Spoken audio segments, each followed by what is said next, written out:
We have a very exciting team, one that's a bit light on experience, but has a very good defence. We have some excellent defenders. Harry Suter, who was brilliant at the last World Cup. Alessandro Ciccati, who is a star for Parma in the Serie A.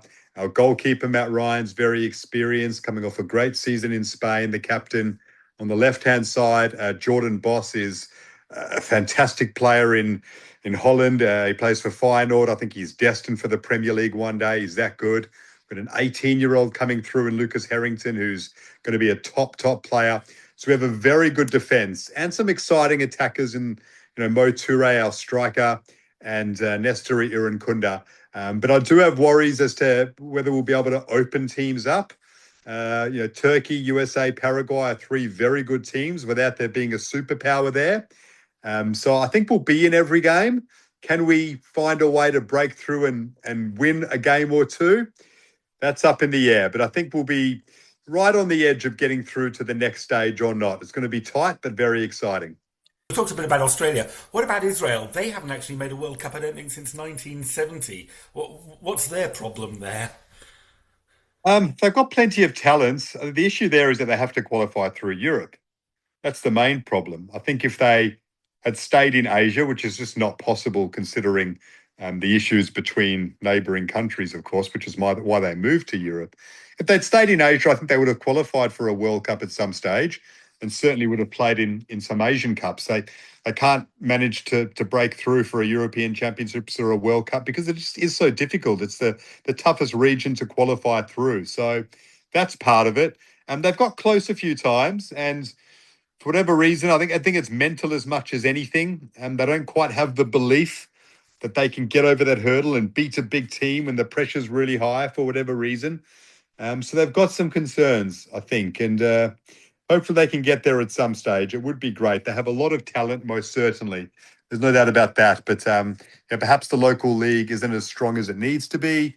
And they've also got other issues, of course. I mean, young people go to the army and, they've got, they're occupied by war all the time, as we know. And maybe that impacts the focus on purely being a footballer coming through because they're living in an environment that is, sport is not the be all and end all in Israel like it is in some other countries. I mean, they love it dearly, but they've got other things that are more important that they deal with all the time, which we know about. So maybe that's a factor too.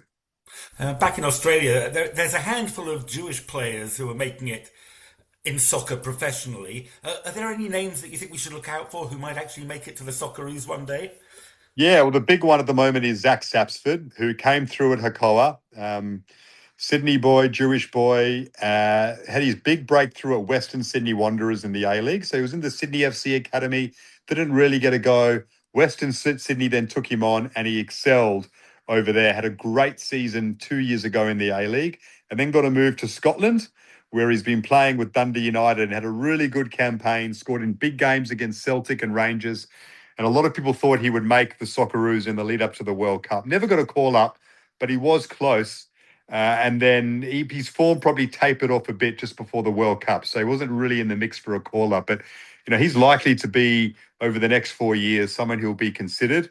There's a player at Auckland, Jake Girdwood Reich, who is Jewish as well, who a lot of people didn't know was Jewish until recently. It only just came out. He won the championship with Auckland, the A-League, only a couple of weeks ago. So there are two there who are very, very prominent right now, and Hakoah always has good players coming through. So, yeah, it's exciting. What do you think about the state of Jewish sport in Australia generally? I mean, you mentioned Zach, you mentioned Jake. We always hear about Harry Sheasel or Jessica Fox. But Jews excel in so many fields, but in sport, it's just a few. Are we good at sport, the Jewish Australians? We are as good at sport as anyone else. That talent has never been an issue. I mean, I think most people will agree. Growing up, playing junior sport, the Jewish teams always hold their own. We had players coming through. My personal experience was junior soccer in Perth. We had players coming through that were as good as any in the state. The Ajax Football Club has players coming through that are as talented as any. And the same in New South Wales as well, with whatever sport they're playing, be it soccer or whatnot. Yes, culturally, we haven't always persevered when we get to that crucial age of 14, 15. We've looked at the plan B of education, and it hasn't been a single-mindedness on trying to make it, if you like, which is what you need. And I think that's held Jewish athletes back over time, of course, along with perhaps physically not growing as in a way as some other kids do. But I think we're in a golden era right now. And what Harry Sheezel has done has been fantastic, because he's a kid from the community who grew up through the Jewish school and the Jewish club, the same as everyone else, who said, no, I want to make it. There's no reason why I can't.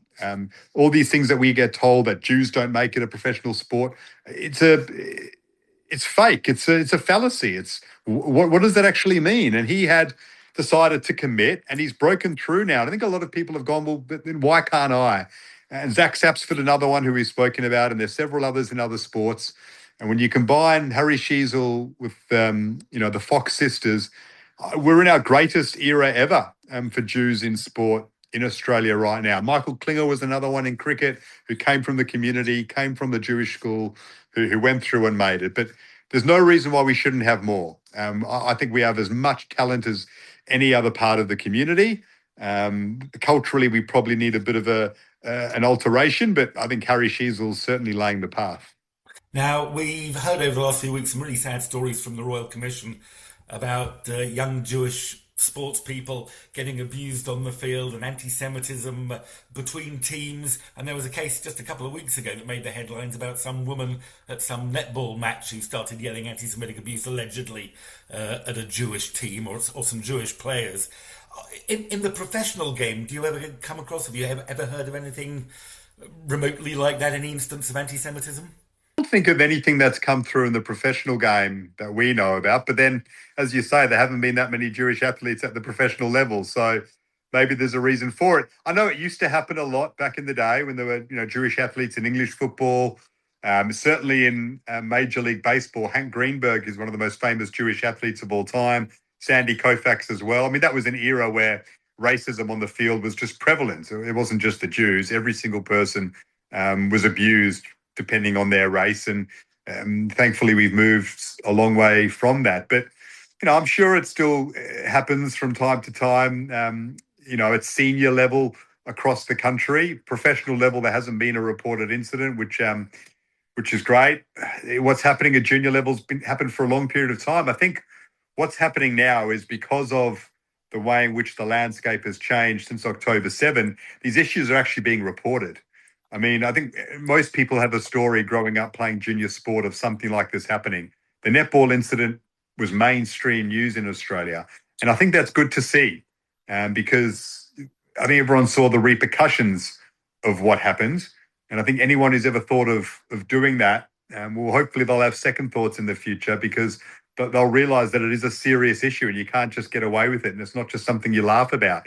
And I think the reaction to it, not just from us, but from the whole community, has shown everyone how serious it is, and hopefully that will dissuade people in the future from even thinking about doing something so terrible. Turning to a sport that Australia always does well in, Aussie rules football, who is going to make the grand final this year and who's going to win? I think it'll be Sydney and Fremantle. They're the two teams at the top at the moment, and they've both been building for this. I mean, the Swans have made two grand finals recently and failed to win one. So they've been there. They've brought in a great recruit in Charlie Curnow, of course, who's given them another dimension in their forward line in terms of taking pressure off some of the others. And they've still got Errol Goulden to come back, who's arguably their best player. So they're looking incredibly strong. And Fremantle have been building for this for a while. They've never won a premiership, but they've had a young core that's grown together. Now they've added some serious quality on top with Luke Jackson and Shea Bolton. So I think Fremantle and Sydney. Hawthorn are strong. Geelong are right there. They're the four, I think, candidates right now. But you asked me to pick, I'll say a Sydney Fremantle grand final with the Swans winning. Right. Now, given Carlton haven't won since 1995, a question from my colleague Ellie. Is it time that he and other Jews started supporting a new team, or do Carlton have a route back to glory? You don't change your religion and you don't change your footy team. It's just how it goes. So whatever team you're born into, whatever team you followed, stick with them. It'll turn at some stage. It might take a long time. It can be painful and torturous, but it'll change. The system is designed to give every team a chance at success. It is one of a draft and a salary cap. So you'll get your opportunity. Your club might stuff it up once, twice, three times, as Carlton and Essendon fans will know all too well, of course. But on the seventh or eighth time, they'll get it right and you'll be up there again. I mean, the Blues made a prelim not long ago, so they got close. They've had a few false dawns. They're listed in an interesting position, maybe not enough young guns, but they'll get it right at some stage. So stick with them because the reward is even more glorious the longer you wait.